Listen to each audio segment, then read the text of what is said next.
We've got another club racing at Graff and Water. We're getting towards the end of our winter series, where I'm currently in the lead, so every point matters, and the wind here is, fairly marginal. It's sort of low teens, sort of just dropping below 10 at times. So I'm trapezing, but it's very marginal, and the reaches are not particularly quick.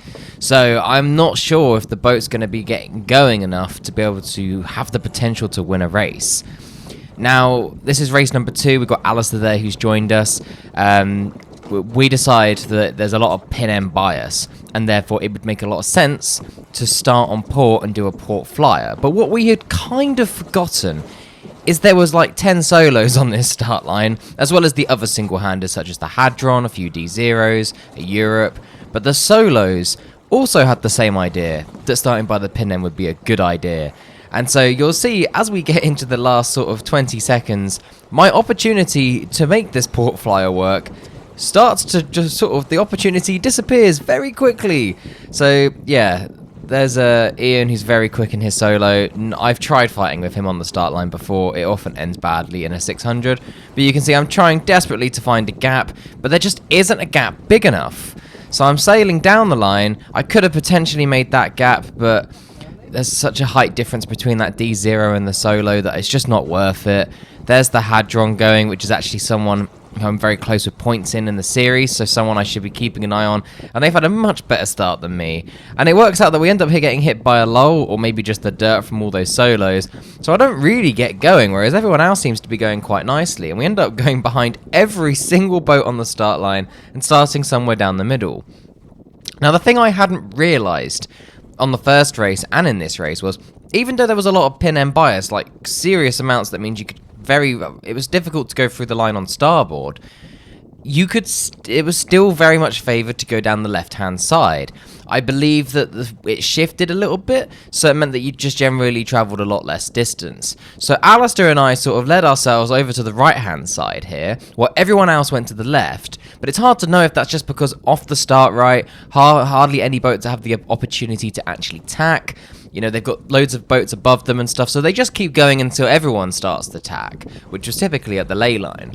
Now, I'm thinking about putting my tack in here. I'm thinking I'm getting pretty close to the ley line, and I also think that I've managed to drag race ahead of Alistair, who got sort of a better start because he had a bit more height, but I was able to go a little bit quicker upwind there and cross ahead of him. So I've already got the leg up on Alistair, but unlike some club racing that we've had in the past where I am the only fast boat, I have another one now to sort of keep an eye on. I can't just sail the quickest route. I have to sort of make sure that I'm sort of keeping Alistair at tabs too.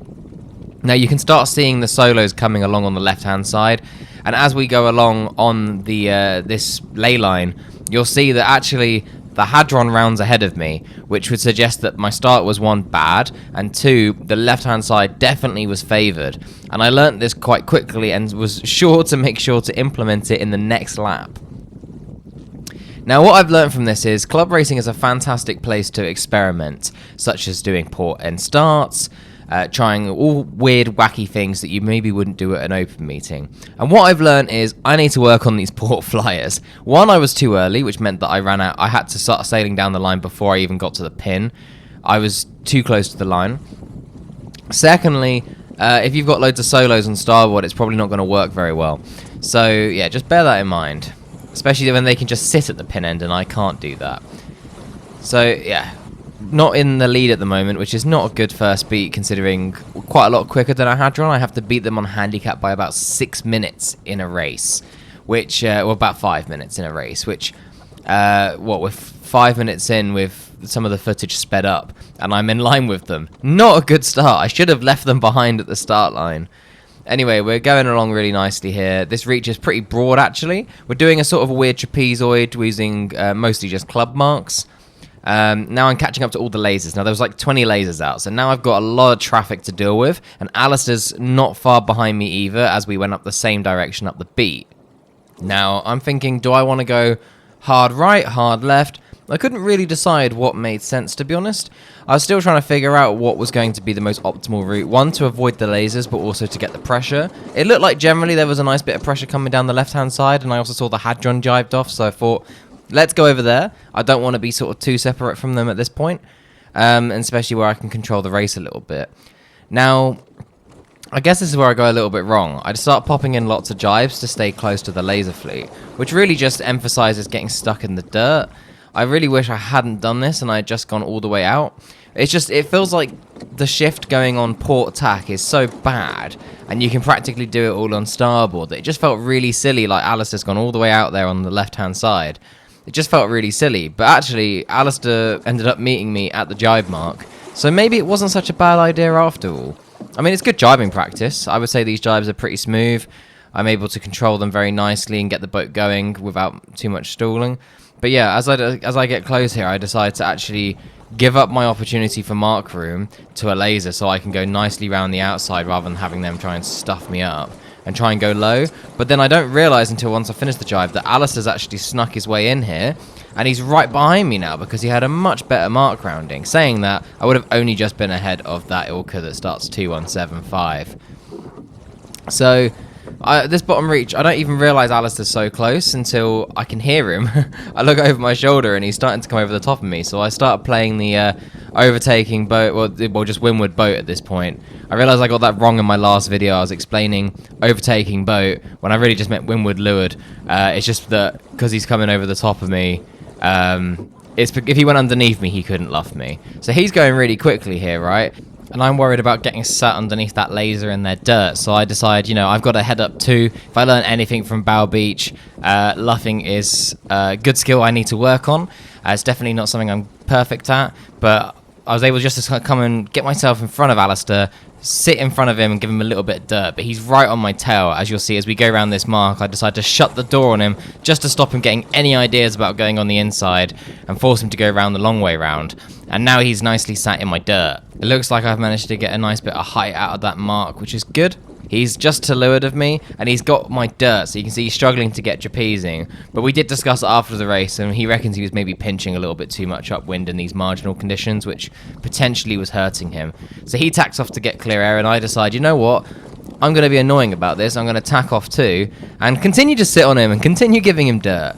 As far as I was concerned, I was sort of forgot about... I kind of assumed I wouldn't be able to get far enough ahead from the Hadron based on this first lap. So I was really just focused on making sure I could keep Alistair at bay. Now, I wasn't trying to match race him. That's no fun for anyone. But what I was trying to do was really just not let him completely disappear from me and get some pressure that maybe I didn't get. So he's tacked back now to go through the line. He's managed to sort of punch his way through because I kept going on the other tack for a little bit longer. But as you can see, I've made quite an advantage here since that mark rounding, just based on closing the door on him and giving him a bunch of dirt. But this 800 here, I just couldn't quite cross them, so I ducked them. And then I realised because they've got twin tiller extensions for boom sheeting, it means that I have to bear away loads to go round them because they're way wider than their racks. I was like, oh my goodness, I'm going to hit the tiller extension. It's going to get caught on my forestay. But I do keep looking at the 800 thinking they're going quite nicely on starboard, and everyone else went on starboard last time and went down that left-hand side. So I decide, Alistair's going right, it doesn't look very quick, let me try going left and see what happens. And as you can see, me and Alistair were fairly neck and neck. But you can see I'm going quite nicely here. I wouldn't say it feels like I'm going dramatically quicker than I did on the last lap. I'm sort of powered up quite nicely. There's the 800 that's tacked. I decide once I've passed them and got out their dirt, I'm going to pop a tack in too. But it's not until I got to the ley line when I realised quite how much of a gain I had made over Alistair. And he was wondering, was that purely boat speed or was it just the fact that I went the other way? And I was like, I'm pretty certain the left-hand side had big gains compared to the right-hand side. So you can't really see Alistair yet. I mean, he's stayed on that port tack for a while, so he's gone quite nicely. But you'll see that there's a nice stream of pressure down the middle here, which is probably why going left downwind was quite a beneficial thing too, because you get caught in the same bit of pressure. However, I guess it would maybe be a bit of a shift, which is probably why I didn't like going downwind on this tack. So you'll see there, Alistair's miles away on the other ley line, and I'm about to go around the mark, popping a quick tack in here. We've got a laser coming, but they'll have to duck me because I have completed my tack.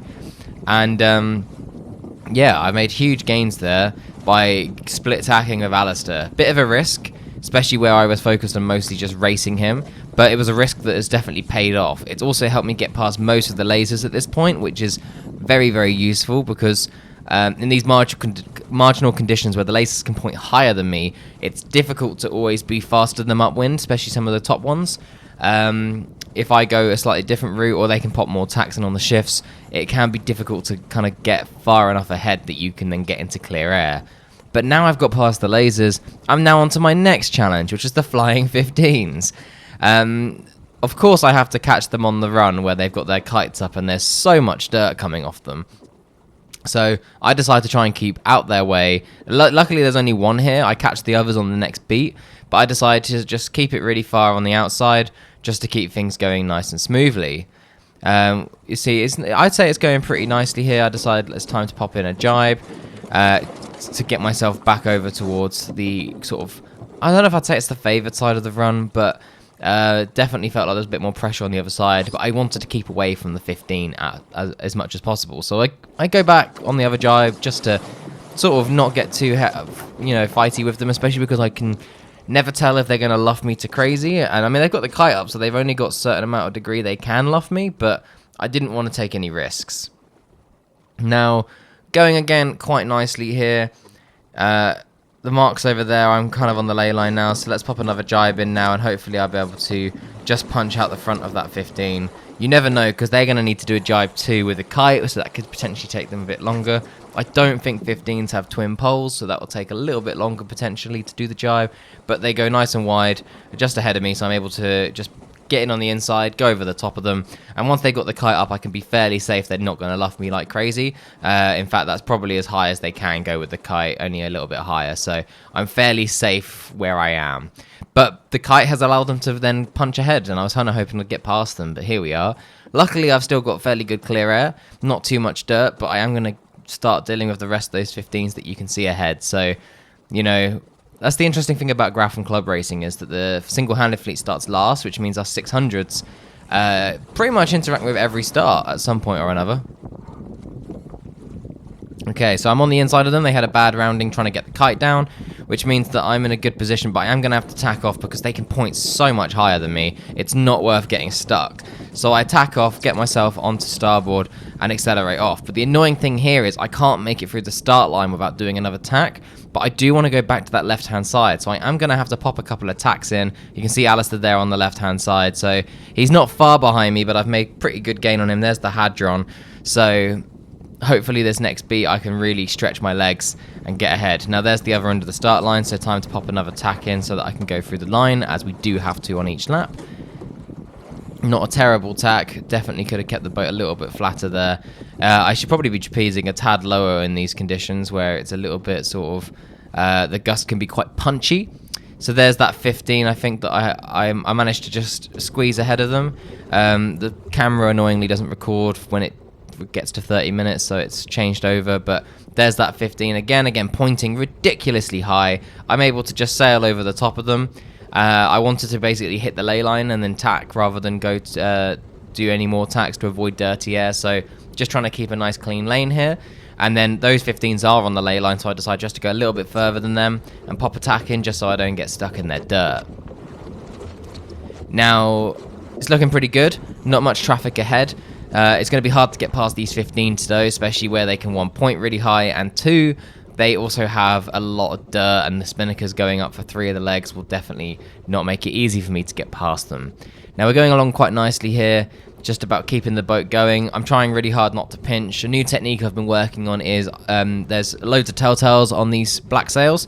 And there's one sort of in the middle of the sail, you can't quite see it. You can see 2 of them, one on the window and one above. I normally look at those 2, but there's one in the middle near where the spreader bar is for the diamonds, and I look at that quite a lot because that can tell you if you're pinching or not in these marginal conditions. It might look streamlined down the bottom, but if that one in the middle is flapping, then that was sort of, I kept finding on that day at least, that when that was flapping, then I was just missing out on a bit of speed I could go for by just bearing away a degree or 2. So yeah, it's good to try and learn how I can get a little bit more out of the rig, especially on these lighter wind days where trying to get as much power as possible is ideal. This top reach was difficult because it was I could kind of trapeze on it sometimes, so I didn't want to unhook and get, far forwards, but at the same time, it was pretty broad and quite light, so it was unlikely to be trapezing. You saw on the first lap I was able to get it going, but I definitely needed it to be a much tighter reach to get it to fully work. But once those 15s have their kites up, they're very, very hard to reach, hard to beat. So A little bit further now before I can go on the run and decide to split. I decide it's a good idea to jibe off. It's looking much better on the other side, or at least I was thinking it was. It was very hard to tell, to be honest. The gusts was very minimal. They weren't big and obvious like they can be sometimes. But I decided I want to go the other way to these 15s and generally stay out of trouble. We can see the solos are going upwind. They've not long gone through the start line, so good sign that something I'm doing is working here. There's the Europe, who I have to beat by a ridiculous amount of time on handicap because of they're very slow. Similar sort of speed to a laser radial or a solo, to be honest. Now getting my weight far forwards again. I'm now sort of on the ley line, but the 15s are far out on the other side, so I'm able to just keep out the way, keep out of trouble, a bit like at Bow Beach, right, where I'm just focusing on trying to keep the boat going. I decided, let's pop another jibe in. It looks like there's a nice bit of pressure again. Maybe. It's difficult because you can sort of feel when there's a nice shift, the sail just sort of loses all its power and you can feel that it wants to jibe. And normally when that happens, it's normally probably, because it's so easy to jibe a 600 in these conditions, it's probably worth doing so. Now we've got a 15 here. I say I've got mark room on them. If you draw a big circle around that mark, they've appreciated that I have mark room. So I just take a nice jibe in on the inside. I try and take it as tightly as possible, not to take the mick. And then now I'm ahead, I'm able to just get the boat going and, keep ahead of them. But again, they might go past me again with that spinnaker. You never know. But luckily, I'm out of their dirt. They're out of my dirt, sort of. But the boat's going a lot nicer on this reach. I'm sort of marginally jeopardizing, which is good. And now we're just drag race to the last mark and then to the finish. So pretty good last lap, I'd say. I managed to get out a lot of the dirt. People often say, like, oh, it's not fair, you didn't have dirt for the whole race. It's like, yeah, but I did have to deal with dirt pretty much the entire time until I got towards the end of the race. Like, now I've actually got clear air, but I've had dirt from at least one boat every point in the race. So I wouldn't say it's necessarily a fair, whereas on a Wednesday evening when I'm first start, but I also start with the other faster boats like the 4000s, 500s, the Cats. So I'm not the fastest boat by any means, and there is a lot of dirt on that start, especially from the Cats. So yeah, good race. I didn't think I was going to win it, but I did think it was a good performance in the end. I only won it by about 15 seconds, so I'd be curious to know if I had, gone up the left-hand side, started on starboard, had a much better start. Would that have helped me stretch ahead? I don't know. It's definitely something worth considering. So, good learnings. Good bit of boat-on-boat action too. Still trying to learn how I can get the most out of the rules. But yeah, let me know what you think in the comments below. I'd love to hear from you.